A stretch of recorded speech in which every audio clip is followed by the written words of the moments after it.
Hey, what's up, comrades? Wow, that was crazy last week, or 2 weeks ago. What are we going to do with all that craziness? Oh, okay, we're going to have a side story. Excellent. It's called Wordless. It focuses heavily on Wordless. Get it? Wordless? Wordless? Anyway, it begins with Mana is speaking to Yuni about her upcoming punishment. It's coming real soon. Yuni has like a complete breakdown. She really wants to see Mihara. Mana's like, absolutely fucking not. She begs and begs and begs, and finally Yuni is like, what about one thing? Can I just say one thing to Mihara before my punishment? And the Mana's like, all right, I'll allow it. Meanwhile, in the repair center, Mary and Pepper are talking with Mihara. Remember, she had like brain surgery, and they had to remove her nymph and then put it back in and like reconstruct the brain. And we get like a recap of all that stuff from the main story. This side story came out like quite a bit later than this actual story did. So it was good to kind of get like a recap of like, where are we? What's going on here and whatnot. Anyway, Mihara mentions not having any pain, unfortunately. And Seraphim's like, what? And she's like, never mind. So Mary and Pepper are concerned with her heading out so quickly, but Missless, I don't give a fuck. Mihara recalls like past information about her life and about everything from like the nymph and everything, and it just shrugs and says, you know how Missless is, that's just the way they are. They then ask her if she's going to go back and see Yuni, and she's like, yep. So Mihara returns to Missless. She speaks with Mana for a little bit. Wordless is set up to be sent back to the surface to gather rare raptures, which is something they were tasked to do, and they apparently 100% failed at all the time, which I did not get from the main story, but I guess that's what we're going with here. And part of the reason for pushing out so fast is because Missless has taken a major hit with the whole Sayun thing and Exotic and everything else that's been going on, and so we need like all hands on deck to get like the reputation back up. And so Mihara is going to go with Yuni back to the surface. Mihara's pretty surprised that Yuni's being allowed to go up. And then Mana's like, well, maybe you should see her first. So Mana takes Mihara over to like this special room where Yuni's in there, and we find out she's trapped in like a large containment suit.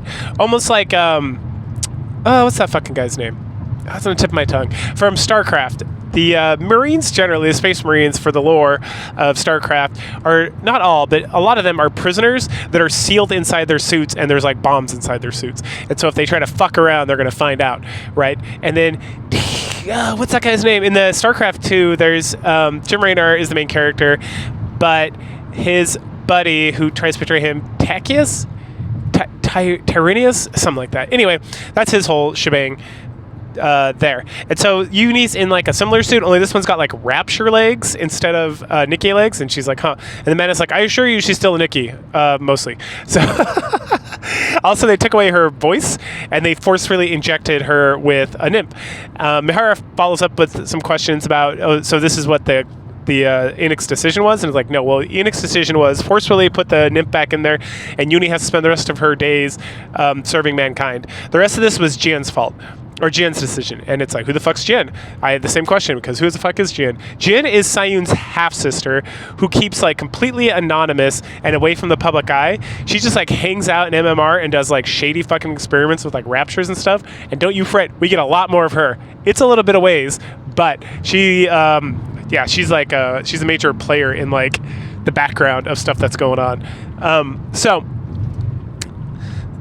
Jian like took Yuni with like her secret cabal of like surgeons and performed like the Rapture Nikke combination experiment or whatever, and sealed her in this thing and the bomb and all that stuff.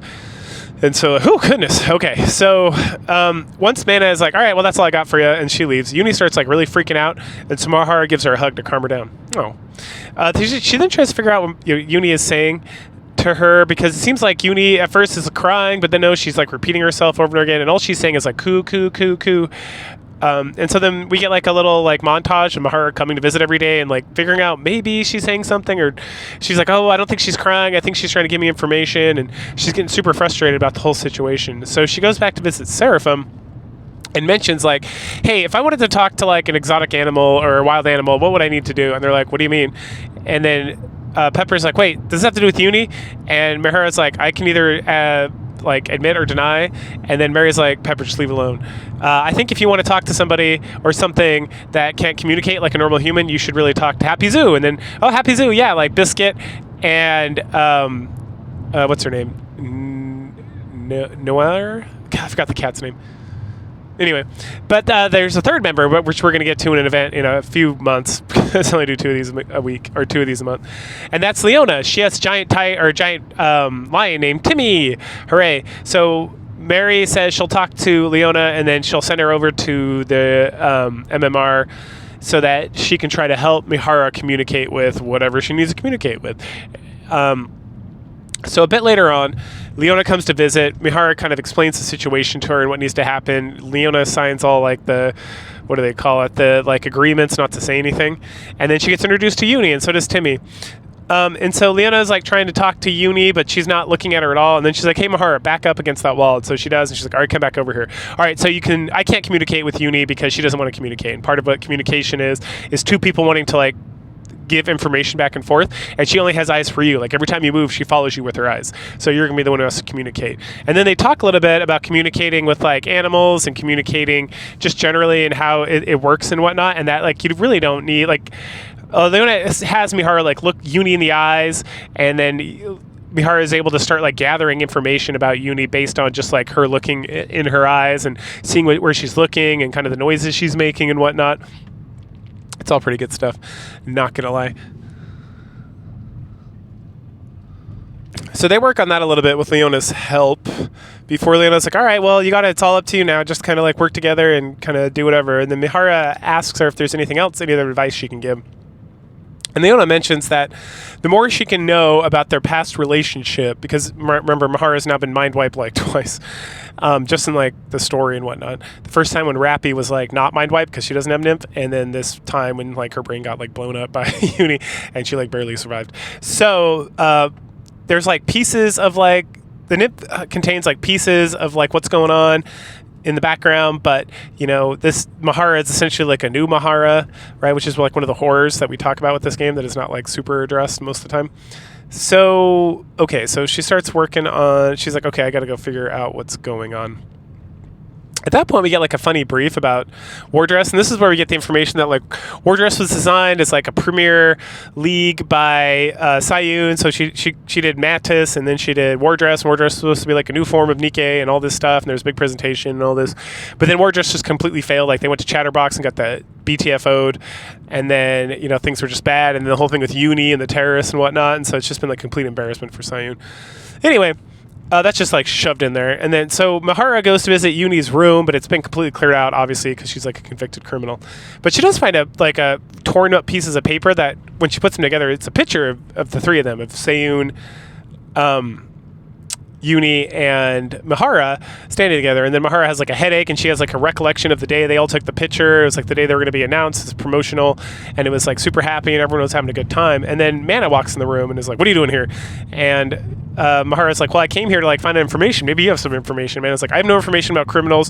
Information about criminals and their terrorist acts lead to bad things, blah blah," like the corporate answer, right? And then Mihara keeps kind of pressing her a little bit and is like, "Please," and then she like bows and is like, "Please tell me anything you can about Yuni or about any of this stuff. Like, I just need to know."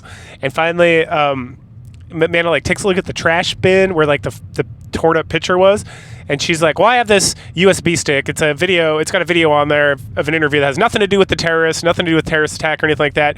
So it's complete garbage." So she tosses the USB into the trash, and she's like, "That is garbage. Mihara, you need to take the trash out and help clean up this room." And then Mihara's like, "Thank you." And Mana's like, "I don't know what you're talking about. Take the trash out before I take it out."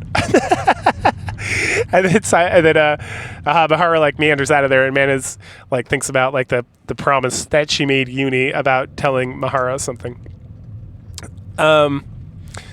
Then we get the video of the USB, and it starts off, and Yuni's just trying to like say something, and she keeps like not saying it, and they're not saying it, not saying it. Finally, Mana's like, "Look, dude, you got like 1 minute, and then we gotta go.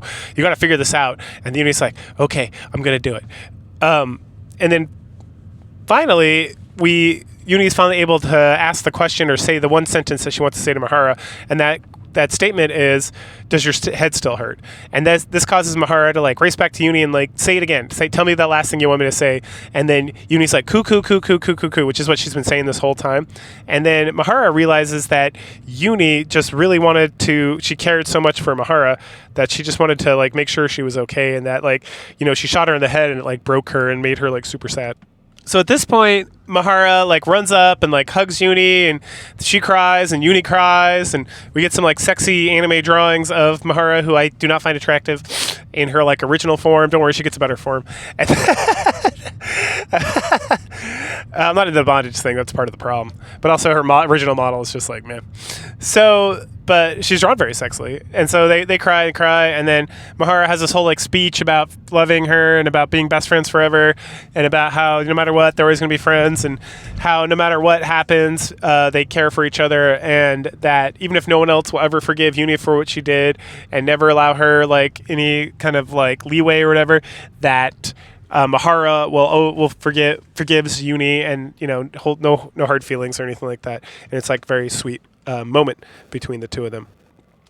She then heads over to Sayun, who freaks out when Mihara like barges into her office and is like, "What do you want, you crazy?" And she's like having a headache, and she's like, "Get out of here! I don't want to see you again. You're failures. You're a bunch of dumb machines." And she does the typical Sayun, like treating Wardress like garbage stuff that she loves to do.